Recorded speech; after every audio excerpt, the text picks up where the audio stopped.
Hábitat Sustentable, tu espacio ecológico.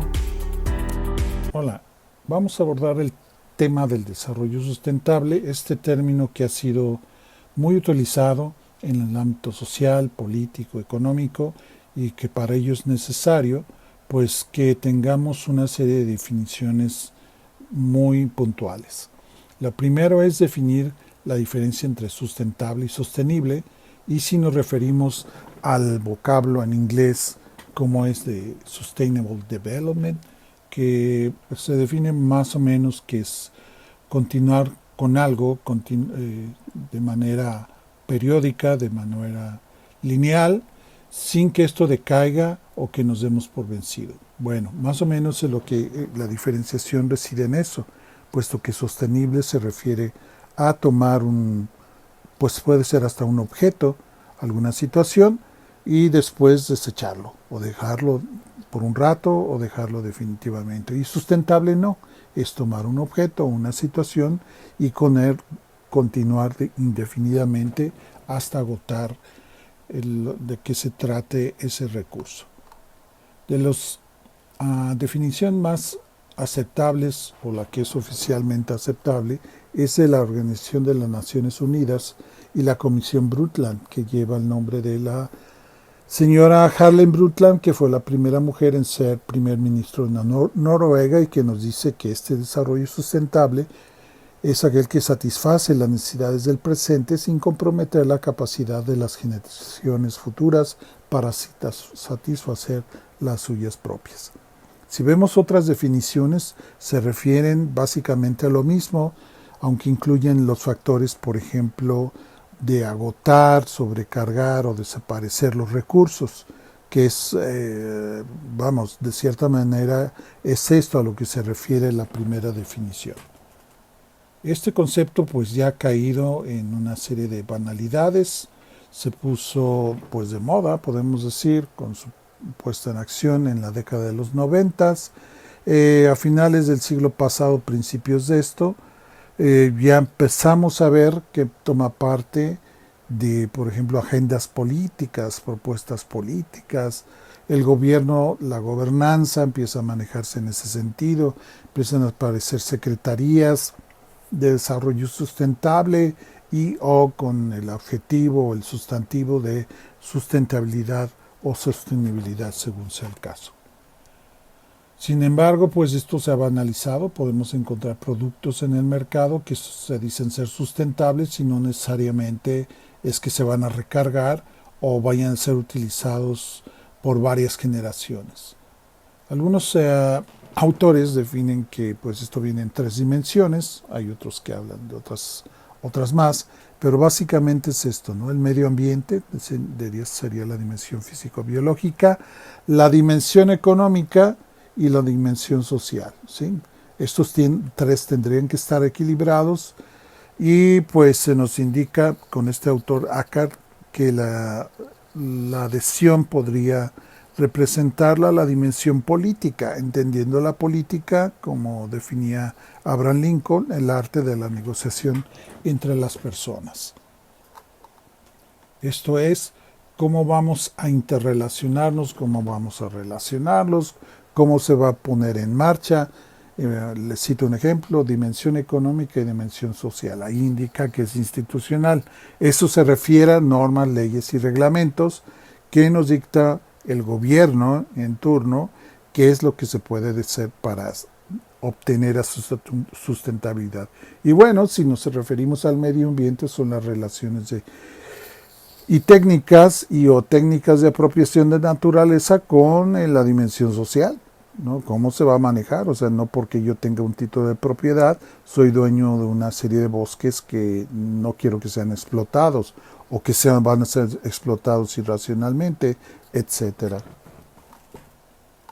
Al final de cuentas se trata de esto: qué tantos desechos estamos generando al planeta y qué tantos recursos estamos obteniendo del mismo. Ya nos olvidamos aquí de este triángulo de los reuso, reutilización y todo esto, pero pues al final es esto: estamos obteniendo muchísimo más recursos que lo que podemos reciclar y obteniendo desechos que no se han podido pues rehabilitar, regenerar, y eso ya estamos en problemas. Por ejemplo, el aumento de las emisiones de dióxido de carbono, el CO2, ya estamos hablando de un aumento de población de 7.500 millones de habitantes del planeta, ya hay cifras que apuntan a los 8.000 millones, siendo que hace 30 años éramos 5.000 millones. Esto quiere decir que en espacio de este tiempo aumentó la población el 50% a nivel planetario. La igual repartición de la riqueza, la desigualdad social y económica, 64 personas tienen la mitad de la riqueza de todo el planeta. Y esto entramos todavía a un ámbito problemático mayor. Se heredan edificios antiguos, se consumen cada vez más electricidad, por ejemplo, para hacer funcionar las casas, las escuelas, hospitales, fábricas, centros de trabajo, en un porcentaje que va más allá del 40% que hace 25 años. Efectos principales del calentamiento global, bueno, que como lo saben, esto no es un hecho, no está científicamente comprobado, solo tenemos evidencias, es así como se está manejando. Hay aumento de las emisiones, esto está más que comprobado. Hay aumento del nivel del mar en varias partes del planeta, aumento de fenómenos meteorológicos, aumento local de las temperaturas. Aquí en esta ciudad, por ejemplo, hemos aumentado 2.5 grados en los últimos 25 años. Y la expansión de desiertos debido a la presión sobre bosques, que todos conocemos este hecho. Esto provoca el efecto de invernadero, al final es esto el calentamiento global, que es el no dejar pasar los rayos electromagnéticos que vienen del sol, los que tienen mayor carga térmica, en este caso serían los infrarrojos, más sí los ultravioleta. ¿Por qué? Porque se encuentran con una capa en la atmósfera, que es en la troposfera, a los 15 kilómetros de altura, donde inciden los rayos del sol, la radiación solar, se refleja en la superficie del planeta y va a dar otra vez al espacio, pero se encuentra con esta capa de contaminantes y vuelve a reciclar. Siempre ponemos el ejemplo que es lo que sucede con los autos que se dejan al sol cuando está totalmente despejado, porque es más caliente dentro del auto que fuera. Es precisamente esto lo que sucede. Y si le ponemos vidrios polarizados, todavía se aumenta más este color. Hay varias gráficas que se han mostrado, este es de la NASA, que nos dice que ha habido, sí, un aumento en la concentración de dióxido de carbono en la atmósfera. Esto se puede medir. Van a los polos, al Polo Norte, a la Antártida, y obtienen muestras en el hielo que donde queda atrapado burbujas de aire, donde viene también en su componente el CO2. Entonces puedes medirlos por años, décadas, centurias, siglos y miles de años, ¿no? Entonces se ha comprobado, por ejemplo, se ve en esta gráfica en rojo cómo baja en ciertos miles de años. Esas son las épocas de la glaciación, que es lo que algunos políticos norteamericanos dicen, ¿no? Ese cambio climático se ha dado siempre, pues sí, pero no por acción del ser humano. Y esto pues lo han hecho acompañar en esta gráfica de las temperaturas, como han oscilado en estos años.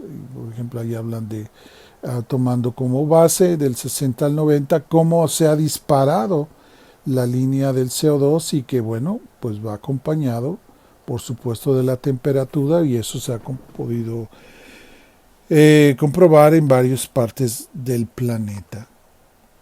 Pero bueno, ¿qué es lo que está más puntualmente hablando? ¿Qué es lo que más aporta en cuestión de contaminación y qué es la acción humana que más recursos consume? En este caso, pues son los edificios, el habitar, nuestra profesión, es lo que consume más recursos y emite más desechos, ya sea hacia El espacio serían los gases y los desechos sólidos. Hay otros que se mencionan aquí: el transporte, el crecimiento de la población, los residuos y consumo, vienen acompañados, vamos. Pero si hablamos de actividades y lo que compete a nuestra profesión, pues esto es lo que más aporta al calentamiento global. Otros datos de esto es que el 50% de los recursos, hablando de materiales, se usan para la construcción. Todo lo que ustedes pueden imaginar, desde cemento, madera, cualquier mineral, vegetación, se dirige hacia allá. El 45% de la energía se utiliza para hacer funcionar un edificio. Y lo hacemos todos. O sea, tengamos aire acondicionado o no, dependemos de la electricidad para hacer funcionar los electrodomésticos o para la simple iluminación en las horas nocturnas, ¿no? El agua, el 40%, se usa para la saneación de los aspectos sanitarios de los edificios. De las tierras, el 60% de las mejores tierras cultivables se dejan de utilizar para la construcción. Y bueno, no es el caso de nuestro país, pero el 70% de los productos madereros se dedican a la construcción. Podrán ver gran parte de Europa, Norteamérica, Canadá, Estados Unidos, se utiliza la madera ampliamente para la construcción.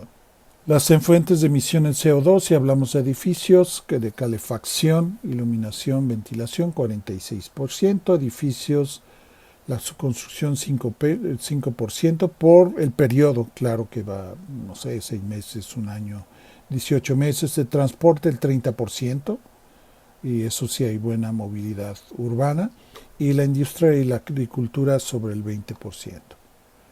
Esto se ha incrementado, les decía hace un momento, hay evidencias que sí se ha calentado el planeta sobre 1 grado centígrados, hay quien ya apunta que son 2, y hasta documentales que nos hablan de los efectos si esto llegamos a 3 grados, sería irreparable, irreversible, y bueno, esperemos que no lleven a esto, pero sí hay las evidencias.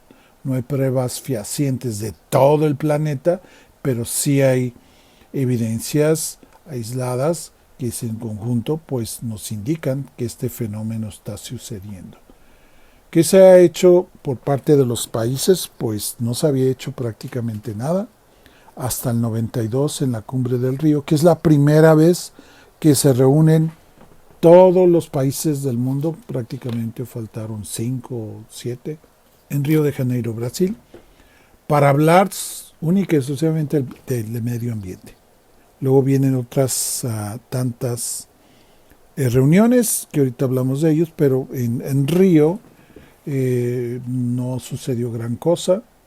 Hubo este documento de visiones diferentes, más o menos como misión-visión, que tienen varias empresas, la misma universidad, etcétera, y que nos indicaban que era lo que estaba mal, como si no hiciera falta saber de esto, pero bueno, ya sabemos qué es lo que está mal y qué es lo que no se está haciendo y qué es lo que se está afectando.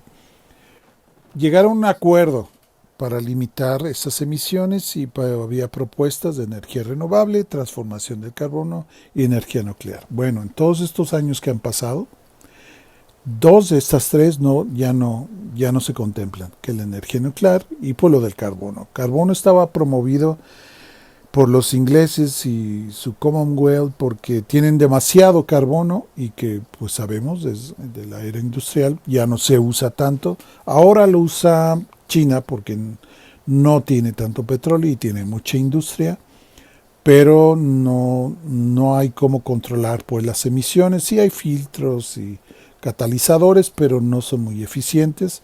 Y la energía nuclear, pues que desde los accidentes de Fukushima en Japón en el 2011, pues separaron todas las obras de construcción de nuevas plantas nucleares por la radiación que se escapó en esos entonces, ¿no? Por un terremoto, un maremoto, pero bueno, pues sigue ahí en la palestra si esto es una solución o no es así.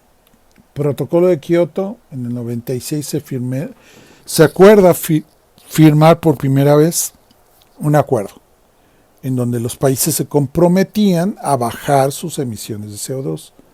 Esto implica, por supuesto, una reconversión, un cambio tecnológico en sus industrias, sobre todo, en su movilidad, en cómo se promueven las casas habitación, que es lo que decía hace un momento, si tienen ahorradores de energía o no. Y bueno, los dos únicos países que no firmaron desde entonces, fíjense, estamos hablando de casi 30 años, pues fue Estados Unidos y Australia. Y como ellos no firmaron, pues los demás países han hecho muy poco para que esto se lleve a cabo. Hace falta que el país vecino del norte pues firme todo esto. Hubo otra en Copenhague, no se menciona mucho porque tampoco se estuvieron de acuerdo en firmar. Tuvimos aquí una en México, que lo único que sacamos en claro, fue el programa de luz sustentable, donde la Comisión Federal de Electricidad se comprometió a presionar a los fabricantes de las luminarias, el foco incandescente tal cual lo conocíamos, y ya producieran los focos ahorradores compactos, porque recuerden que la industria, la tecnología LED, que es ahora la que está más en boga en el mercado, apareció hace 10 años, 10, 12 años, ¿no? Entonces, pues la idea era que ya no se fabricaran los incandescentes y ya no se comercializaban. En cierta manera, en la puesta en marcha de esta NOM 028, algo se logró. Fue lo único, pero la reducción del CO2 en ese sentido todavía puede ser estimado, calculado, y no ha sido mucho lo que se ha logrado. Y bueno, ya para terminar, se han sacado varias imágenes, como esta de la desertificación de algunas partes de Meso y Norteamérica. Y pues eso sería todo. Muchas gracias.